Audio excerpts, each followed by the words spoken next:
we talk about this a lot from the perspective of the therapist and what options therapists have for going about the treatment approach.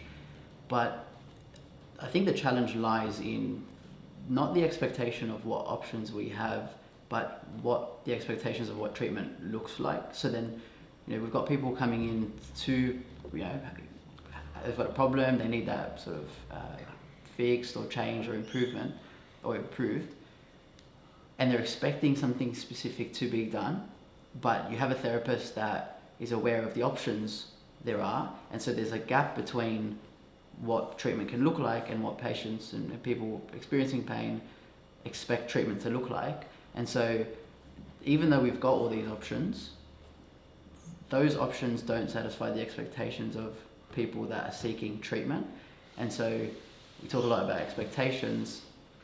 And so how might that expectation of what treatment might look like, be bridged? Yeah, that's quite a long question, and you're bringing up that key expectation versus evidence binary that many therapists have to deal with. And yes, we have to deal with it, and sometimes you need to go to the person's expectation if they think they need a particular treatment or something, or hands-on or something, then that's fine with me. But I also think it comes back to another fundamental thing of a exercise or movement prescription, and that is the notion of the therapist as coach. And of course, one of the fundamental things about being a coach is that you're aware they're only with you for 1% or 0.5% of the week. And the other fundamental thing about being a coach is that you develop short and long-term goals, so that person knows what you're doing, how it fits into the overall flow and perspective. I think one of the important things, and something I've taken from learnings from you even, Dave, I think is the idea that expectations can be malleable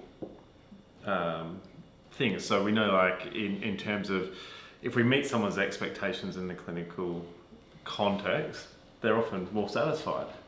But quite often that satisfaction doesn't lead to better outcomes in the long term either. No. So there's a tension there of a real easy, non-confrontational approach to having good satisfaction outcomes, but not necessarily better outcomes. Yeah.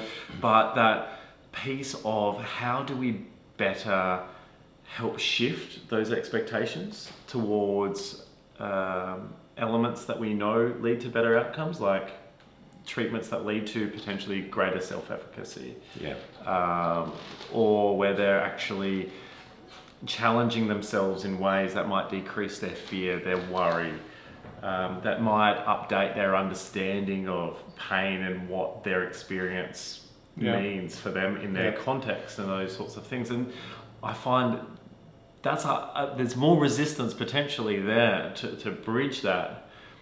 But I find in my clinical practice, it's that listening piece first, understanding what they've constructed so far, and then going, how do we maybe slide in here a little bit and explore some of these together in a more helpful way, rather than just going to how do I just meet their expectations. Yeah, and that's a fundamental interactional thing, and I could probably summarize that into the words, where are they at? Where is that person at this particular moment? And I think health professionals do that, often aligned with their own sort of profession, what's the body health, what sort of thoughts and beliefs or whatever. But sometimes I think they could take the lid off a little bit more, and where are you at? How resistant might you be to change, or are you ready to change?